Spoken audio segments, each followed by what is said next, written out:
warahmatullahi wabarakatuh. Alhamdulillahil mutawahhidi bil 'azamati wal jalal al-munfaridi bi istiqaqi nu'util kamal. Wassalatu wassalamu ala sayyidina Muhammadin al-hadi minad dhalal wa ala alihi wa ashabihi alladhi khalasat anhumul a'mal wa safat minhumul ahwal, amma ba'du. Yang sama-sama kita hormati orang tua dan guru kita Ustaz Haji Halimi, para asatidz, Ustaz Omen Abdurrahman Al-Qari, Ustaz Fatullah MCMBG, Ustaz Haji Anis, Ustaz Aziz, Ustaz Alif, Ustaz Huda, semuanya, Ustaz Madun, Ustaz Kusoi, Ustaz Sodik, dan segenap jamaah Majelis Ta'lim Malam Rabu pengajian kitab hikam yang berbahagia. Alhamdulillah malam ini kita melaksanakan tawakuf sementara, tawakuf untuk mengkonsentrasikan amalan-amalan atau ibadah kita di bulan Ramadan. Mungkin ada yang punya target-target pribadi atau personal. Saya yakin di sini ada yang punya target 1 bulan misalnya harus hatam 3 kali dan THR 3 kali lipat. Targetnya itu, sehingga supaya tidak terpecah konsentrasinya, biasanya pengajian-pengajian atau majlis-majlis di bulan Ramadan itu sementara tawakuf dulu. Namun ini jangan dijadikan sebagai alasan untuk kita berhenti ngaji. Artinya harus terus niat ngaji. Niat itu semacam ikrar bahwa kita akan melanjutkan kembali pengajian setelah Ramadan atau setelah Syawal nanti. Dengan harapan kalau kita sudah niat, maka selama belum ada yang membatalkan niat, maka kita masih tetap dalam amal soleh itu, masih tetap dalam kebaikan itu. Kita kalau tidak ada sesuatu yang satu bukti yang nyata yang membatalkan atau yang menggugurkan sesuatu, maka hukumnya segala sesuatu balik ke hukum asal. Al aslu baqa'u ma kana ala ma kana. Kalau hukum asalnya apa? Hukum asalnya seseorang misalnya dia punya wudu. Hukum asalnya dia memang punya wudu, udah wudu. Kemudian muncul keraguan. Ini batal apa enggak ya? Tadi keluar apa enggak ya anginnya, misalnya seperti itu. Maka karena tidak ada bukti yang nyata, ya bau enggak, bunyi enggak misalnya. Kan yang repot kadang-kadang enggak bunyi tapi bau banget. Itu yang bisa jadi fitnah itu. Iya. Jadi belum ada bukti itu semuanya, enggak ada bukti itu, maka kembali ke hukum asal. Hukum asalnya apa? Hukum asalnya dia udah wudu, berarti belum batal. Begitu juga kita. Kalau kita ini niat akan melanjutkan pengajian, maka andai gitu ya. Mudah-mudahan kita diberi umur panjang. Andai ada orang yang niat dalam satu tawakufan majlis menjelang Ramadan, ada seseorang yang berniat akan melanjutkan pengajian nanti bulan Syawal, kemudian dia Ramadan tanggal 1 meninggal misalnya, insya Allah itu husnul khotimah, karena dia masih dalam rangkaian ibadah, yaitu niat tadi. Niat itu tidak batal karena belum ada yang membatalkan niat dia, dan itu kembali ke hukum asal. Dia masih dalam amal soleh, masih dalam perbuatan yang baik, yaitu meniatkan sesuatu untuk dia lanjutkan. Demikian juga kita pada tawakuf ini. Ini yang pertama, maksud dari tawakuf supaya kita niat lagi untuk melanjutkan nanti di bulan Syawal atau setelah Syawal. Kemudian yang kedua, saya bahagia sekali saya di sini kumpul sama saudara-saudara yang macam-macam. Ada yang kayak tadi Ustadz Alif pernah nggak masuk, ya alasannya sih gampang. Kalau kenapa nggak masuk, soalnya saya badalin siapa? Badalin yang nggak masuk. Jadi bukan badalin siapa-siapa. Lah kalau kalau semua yang masuk, ya nggak masuk siapa? Biarin saya aja dah dibadalin. Ya khawatirnya kalau nanya yang lain, cuma yang lain juga nggak masuk juga.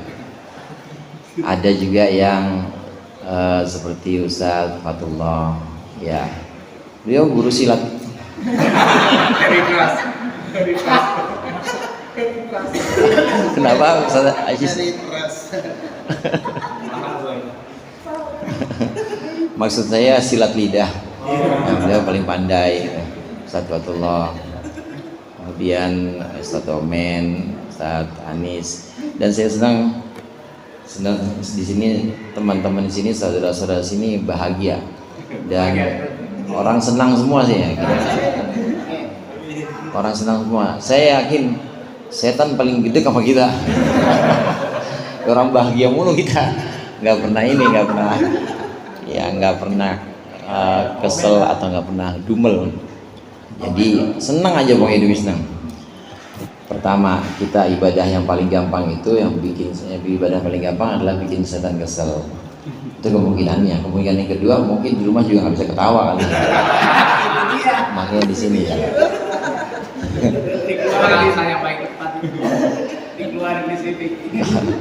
Kalau di kelas mungkin wah udah ya kayak orator di kelas atau di majelis-majelis. Ya kalau di rumah kan lain lagi urusannya ya. Maka di majelis-majelis ini kita senang, kita bahagia, kita bareng-bareng di sini ya menyambut rahmat Allah atau menyambut fadol. Ini girangnya kita, bahagianya kita di sini dengan husnuzon bahwa Allah masih baik sama kita dan Allah masih memberikan kesempatan kita buat ketawa, buat senang. Kita husnuzon bahwa itu bagian dari rahmat Allah. Itu lebih baik dibanding kita ngaji petentengan atau ngaji serius banget nggak ada ketawanya, tapi pulang ngaji ngedumel.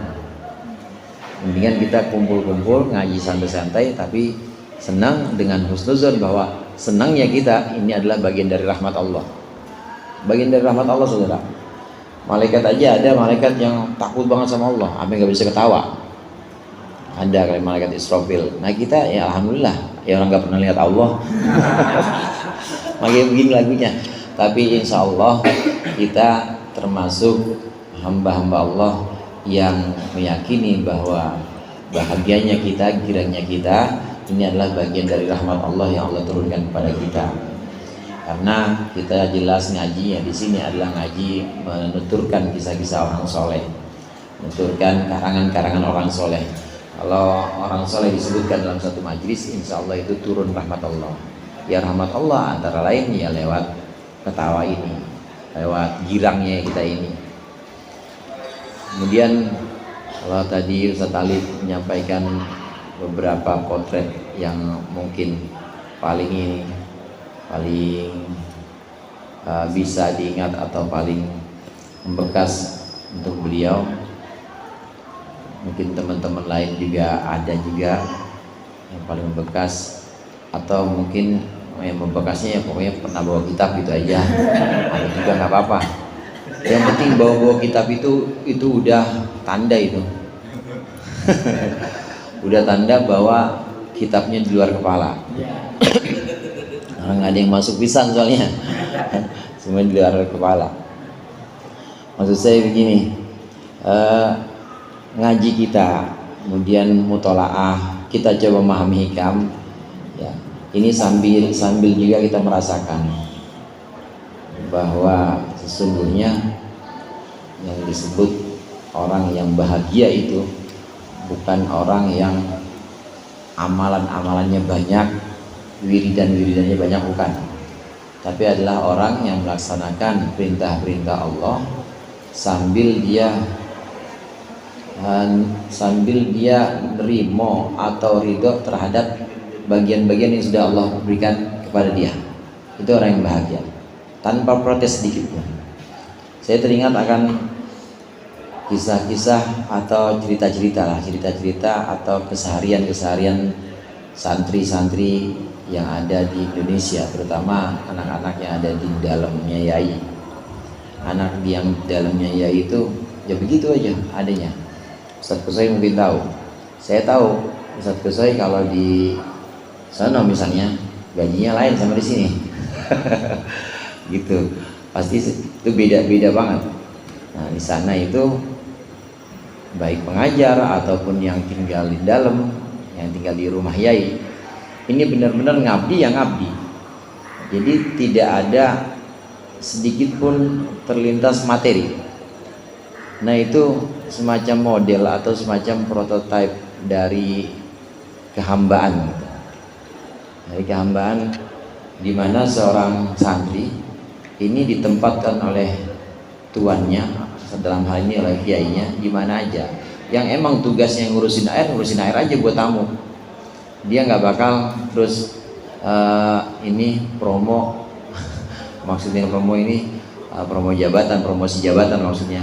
Dia nggak bakal minta untuk dinaikkan. Saya mbok ya ini ya, saya mbok ya diajarin nyetir biar saya nggak bawa nyetir, nggak ada yang begitu.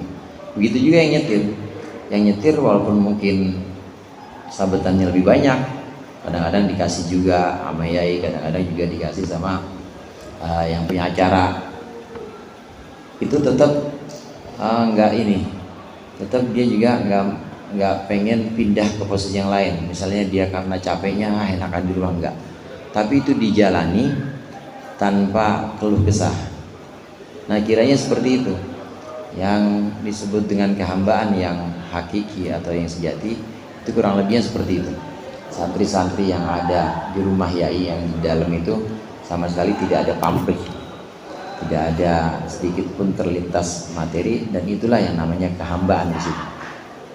Alhamdulillah untuk mereka ya. Saya pernah di dalam Yai Khalil juga waktu itu, pernah 2 tahun di situ. Alhamdulillah, maksudnya walaupun gak dikasih apa-apa, yaitu pondok gratis gitu aja udah. Pondok gak bayar, makan ditanggung, udah itu aja. Dan gak ada yang namanya sikut-sikutan atau sirik-sirikan sama teman. Sirik pakai bahasa kita ya, bukan syirik, bukan. Sirik-sirikan, iri-irian tuh nggak ada. Wah enak banget sama ya, nggak ada. Kita bareng-bareng aja. Yang memang tugasnya gosok baju sama nyuci, udah gosok baju sama nyuci. Laki sama-sama laki semuanya. Nggak ada yang protes. Nah ini yang dimaksud dengan kimia sa'adah atau ramuan kebahagiaan. Ramuan kebahagiaan itu ketika seseorang ini dengan perbuatannya, dengan amalan-amalannya, dengan perilakunya, ini dia menjalani dengan ikhlas, menjalani dengan ridho, tanpa sedikit pun minta pindah dari apa yang sudah Allah tetapkan pada dia.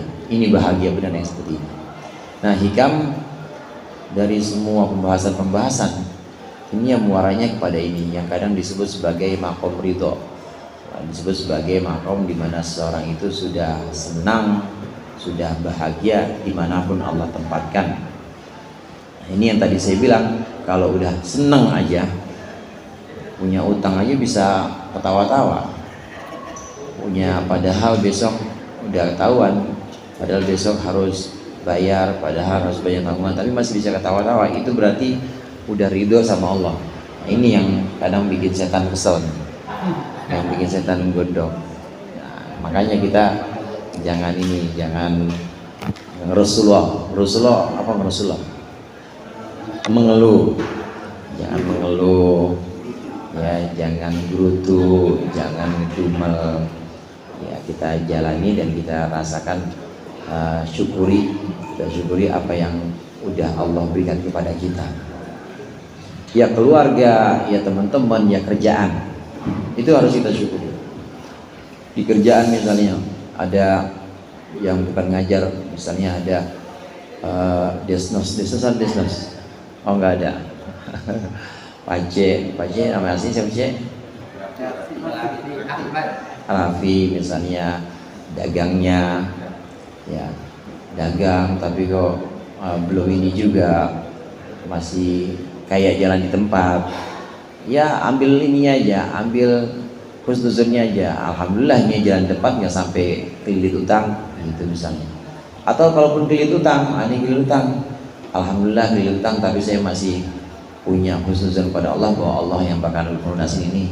Terus begitu. Jadi kita husnuzon. Jangan, naudzubillah, jangan sampai kita meninggal dalam keadaan suuzon. La yamutanna ahadukum illa wa huwa yuhsinu dzanna billah, atau kama qala Rasulullah SAW. Janganlah salah seorang dari kalian, dari kita semua ini, mati kecuali dalam keadaan kita berbaik sangka kepada Allah. Pun juga di akhir sakit atau akhir di sakit sakaratul mautnya, hendaklah di situ husnuzon kepada Allah, bahwa itu adalah pintu satu-satunya pintu pertemuan kita dengan Allah Subhanahu wa taala. Kemudian yang terakhir tentunya saya mohon maaf pertama kepada guru kita, orang tua kita Ustaz Halimi. Mungkin ada kekurangan dari saya banyak sekali, dan juga saya mohon apabila penjelasan atau uraian-uraiannya itu ada yang kurang tepat, saya mohon dibukakan pintu maaf yang sebesar-besarnya. Mudah-mudahan Allah memberikan kita keberkahan di bulan Sya'ban ini, Allah sampaikan kita di bulan Ramadan, dan Allah kabulkan hajat-hajat kita, maksud-maksud kita, maksud yang baik dunia maupun akhirat. Kurangnya mohon maaf. Wallahul muwaffiq ila aqwamit thoriq. Assalamualaikum warahmatullahi wabarakatuh.